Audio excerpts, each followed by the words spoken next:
The Great Gatsby, by F. Scott Fitzgerald, is set in Jazz Age New York. The novel tells the tragic story of Jay Gatsby, a self-made millionaire, and his pursuit of Daisy Buchanan, a young woman he loved in his youth. Plot summary. Nick Carraway, the narrator, is a Yale graduate from the Midwest who moves to New York after World War I to pursue a career in bonds. He recounts the events of the summer he spent in the East. In the spring of 1922, Nick rents a house in the fictional village of West Egg on Long Island, where he lives among the mansions of the newly rich. Across the water in the more refined village of East Egg lives his cousin Daisy and her brutish, wealthy husband Tom Buchanan. Early in the summer, Nick goes over to their house for dinner, where he meets Jordan Baker, a friend of Daisy's and a well-known golf champion. Jordan tells him that Tom has a mistress in New York City, and Daisy confesses to Nick that she's been unhappy. Returning home, Nick sees his neighbor Jay Gatsby, standing alone in the dark and stretching his arms toward a green light across the bay at the end of Daisy's dock. Early in July, Tom introduces Nick to his mistress, Myrtle Wilson, who lives with her spiritless husband, George Wilson, in a valley of ashes, an industrial wasteland. They go to Tom and Myrtle's apartment in Manhattan. The evening ends in drunkenness, and Tom punches Myrtle in the nose when she mentions Daisy. As the summer progresses, Nick grows accustomed to the noises and lights of dazzling parties at his neighbor's house, where the newly rich arrive on Saturday nights to enjoy Gatsby's well-stocked bar and full jazz orchestra. Nick attends one of these parties when invited by Gatsby and runs into Jordan, with whom he spends most of the evening. He is struck by the host's absence and the impression that all of his guests seem to have dark theories about Gatsby's past. Nick meets him at last in the rather quiet encounter later when the man beside him identifies himself as Gatsby. Gatsby disappears and later asks to speak to Jordan privately.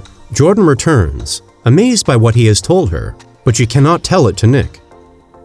Nick begins seeing Jordan Baker as the summer continues and becomes better acquainted with Gatsby. One afternoon in late July, when they are driving into Manhattan for lunch, Gatsby tries to dispel the rumors. He tells Nick that he's the son of wealthy people who are all dead, an Oxford man, and a war hero. Nick is skeptical. At lunch, he meets Gatsby's business partner, Mayer Wolfsheim, who fixed the World Series in 1919. Later at tea, Jordan Baker tells Nick the surprising thing that Gatsby has told her in confidence at his party. Gatsby had known Nick's cousin Daisy almost 5 years earlier in Louisville, and they had been in love. But then he went to fight in the war, and she married Tom Buchanan. Gatsby bought his house on West Egg to be across the water from her. Nick agrees to invite Daisy to his house, where Gatsby can meet her. A few days later, he has them both over for tea, and Daisy is astonished to see Gatsby after 5 years.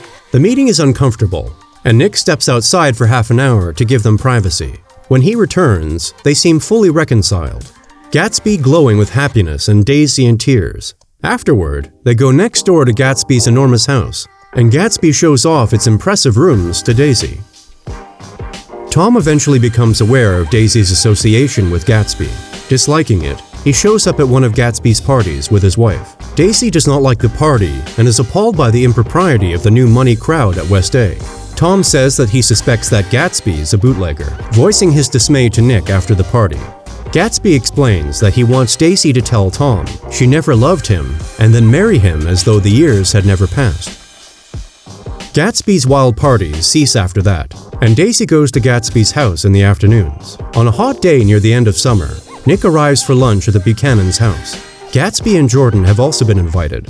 In the dining room, Daisy compliments Gatsby, making her love for him clear. When Tom notices, Daisy insists they drive into town. Daisy and Gatsby leave in Tom's blue coupe, while Tom drives Jordan and Nick in Gatsby's garish yellow car. On the way, Tom stops for gas at George Wilson's garage, and Wilson tells Tom that he is planning to move west with Myrtle. This news shakes Tom as he speeds toward Manhattan, catching up with Daisy and Gatsby. The party goes to a suite at the Plaza Hotel, hot and in bad temper.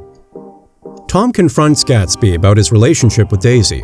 Daisy tries to calm them, but Gatsby insists that he and Daisy have always been in love and that she's never loved Tom.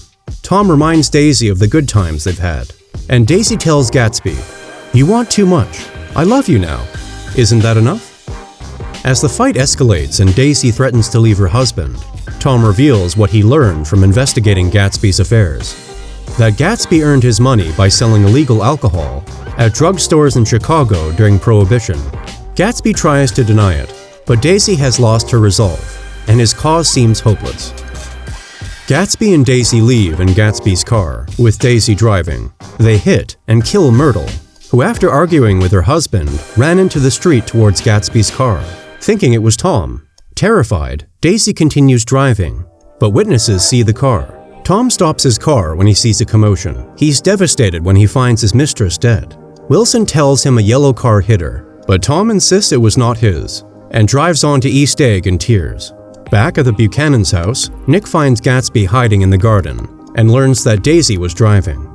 Though Gatsby insists that he'll confess himself if his car is found, he says he will wait outside Daisy's house if Daisy leaves Tom. The next morning, Nick returns to Gatsby's house. Nick advises him to leave, afraid that his car will be traced. Gatsby refuses, and that night, he tells Nick the truth about his past. He came from a poor farming family and had met Daisy in Louisville while he was in the army, but he was too poor to marry her. He earned his incredible wealth after the war by bootlegging.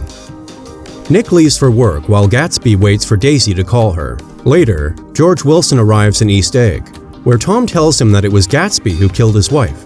Wilson walks to Gatsby's house, where he finds Gatsby at his pool. Wilson shoots Gatsby and then himself. Afterward, the Buchanans leave Long Island without leaving a forwarding address. Nick arranges Gatsby's funeral, but only 2 people attend. One is Gatsby's father. Nick moves back to the Midwest, disgusted with life in the East.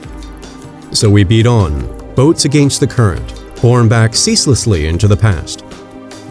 The last line of The Great Gatsby is a metaphor for the pursuit of the American dream. It conveys that no matter how much wealth and success we acquire, we'll always strive for more.